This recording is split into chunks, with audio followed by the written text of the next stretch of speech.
ប័តព័ត៌មាននិងព្យាករណ៍កម្ពស់ទឹកក្រសួងធនធានទឹកនិងឧតុនិយមបានឲ្យដឹងថាកម្ពស់ទឹកពិនិត្យឃើញនៅថ្ងៃទី7ខែមិនិនាឆ្នាំ2025វេលាម៉ោង7ព្រឹកតាមបណ្ដាស្ថានីយជលសាស្ត្រទន្លេមេគង្គស្ទឹងត្រែងថ្ងៃនេះទឹកមានកម្ពស់2.74 សង់ទីម៉ែត្រខ្ពស់ជាងថ្ងៃម្សិលមិញ4សង់ទីម៉ែត្រ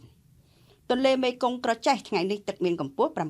7.31 សង់ទីម៉ែត្រខ្ពស់ជាងថ្ងៃម្សិលមិញ10សង់ទីម៉ែត្រទន្លេមេគង្គកំពង់ចាមថ្ងៃនេះទឹកមានកម្ពស់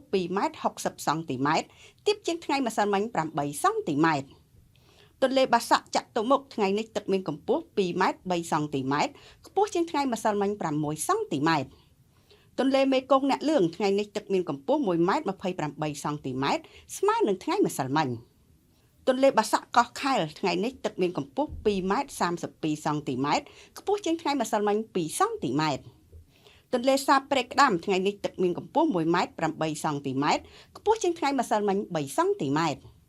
បឹងទន្លេសាបកំពង់ហ្លួងថ្ងៃនេះទឹកមានកម្ពស់1.10 សង់ទីម៉ែត្រខ្ពស់ជាងថ្ងៃម្សិលមិញ1សង់ទីម៉ែត្រ